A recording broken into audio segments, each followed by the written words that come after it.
আমি একটু চাকদায় বেরিয়েছিলাম আজকে। তা বেরোনোর পরে বলছে কি যে মেয়ের জন্য একটু ঘুগনি নিয়ে আসি, সিঙ্গারা নিয়ে আসি। তো সিঙ্গারা ঘুগনি নিয়ে একটা টোটোতে করে আসছি। আস্তে আস্তে দাসপাড়ার মোড়টা ছাড়লো। ছাড়ার পরে লেচুতলা বলে একটা জায়গার নাম আছে, ওখানে দেখছি কি অনেকগুলো লোক, একটা লোক ঘিরে দাঁড়িয়ে আছে। তারপরে দাঁড়িয়ে থাকার পরে আমি বলছি টোটো থেকে লাফ দিয়ে নেমে গেলাম। খাবারটা কিন্তু হাতেই আছে, আমি লাফ দিয়ে নেমে গেলাম। নামার পরে দেখছি কি একটা বয়স্ক মানুষ পড়ে আছে নালির পাশে, আর বাইকটা নালির উপরে রয়েছে। লোকটাকে দেখছে, সবাই দেখছে, ঘিরে দেখছে। তা আমি বলছি যে দাদা ওনাকে তুলুন তুলুন। বলছে হর মাতাল মানুষকে কে তোলে? তখন মাতাল মানুষকে কে তোলে বলছে, আমি রেগে গেলাম, দেখবে তুলছেন না যখন তাহলে দেখছেন কেন, তাহলে চলে যান। তখন তো কেউ যাচ্ছে না। তখন আমি লোকটা বলছি কাকু আপনি কি হাতে দেন তো, আপনি কি উঠতে পারবেন? তখন লোকটাকে এখন বাঁচার জন্য লোকটা তো বলছে হাতটা আগিয়ে দিল। লোকটাকে যেই তুলেছি আমি, তোলার পরে বলছে এ মা আমরা চিনি তো, আমরা ভেবেছি মাতাল। আমি যে মাতাল হোক আর যাই হোক, সাইডে তো মানুষটাকে রাখার দরকার, মানুষটাকে তো বাঁচানোর দরকার। তখন সবাই আফসোস করছে। তখন আমি এক টোটোলাকে দাঁড় করিয়ে নিয়ে চাকদা হসপিটালে নিয়ে গেলাম। চাকদা হসপিটালে নিয়ে যাওয়ার সঙ্গে সঙ্গে ডাক্তারবাবু বলছে কী হয়েছে? আমি যে ডাক্তারবাবু পেশেন্টটা রাস্তায় পড়েছিল, আমি তুলে নিয়ে এসেছি, আপনি চিকিৎসা করুন, তারপর বাড়ির গার্জেন আসছে, তারপরে যা বলার আপনি ওনাকে জিজ্ঞেস করে নেবেন। তখন ডাক্তারবাবু বলছে ঠিক আছে দিদি আপনাকে কিন্তু এখানে থাকতে হবে, ওনার চিকিৎসা করতে হবে, থাকতে হবে। আমি ঠিক আছে, ওনার বাড়ি থেকে যতক্ষণ লোক না আসে ততক্ষণ আমি থাকবো।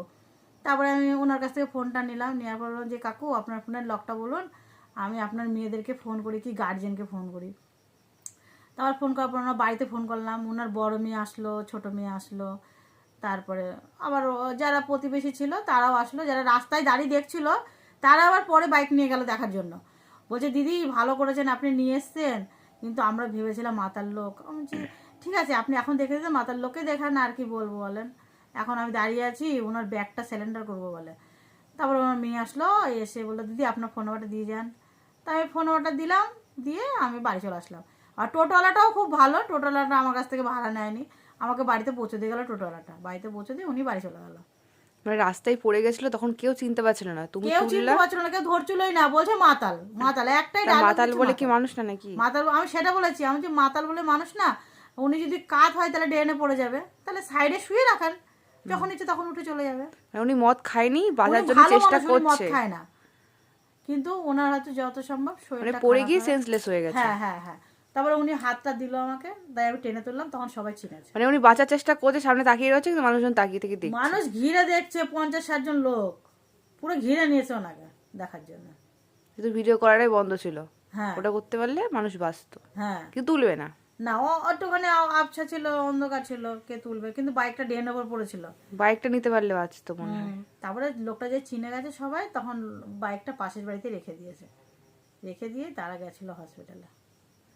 মানে মানুষ এখন মানুষকে বাঁচানোর ইয়েতে নেই, না নেই। যদি পারতো বাইকটা ঝেড়ে দিত। হ্যাঁ তো সেটা হতে পারতো, কিন্তু আমি নিয়ে গেলাম, আমার খারাপ লেগেছে দেখে, তাই আমি নিয়ে না, এই গেলাম। ভিডিওটা করার একটাই কারণ, যাতে মানুষ অনুপ্রেরণা পায়, হুম। তোমাকে দেখে করার চেষ্টা করে, আর ভয় না পায়। তুমি যেমন ভয় না পেয়ে করলা, না আমি তুমি কোনো ভাবলা ভয় না যে পাইনি, না যদি আমি পুলিশ কেস হয় বা কিছু। আমি কোনো ভয় পাইনি, যে মানুষকে বাঁচাই তারপরে যা হয় দেখা যাবে, আমি এটাই ভাবি।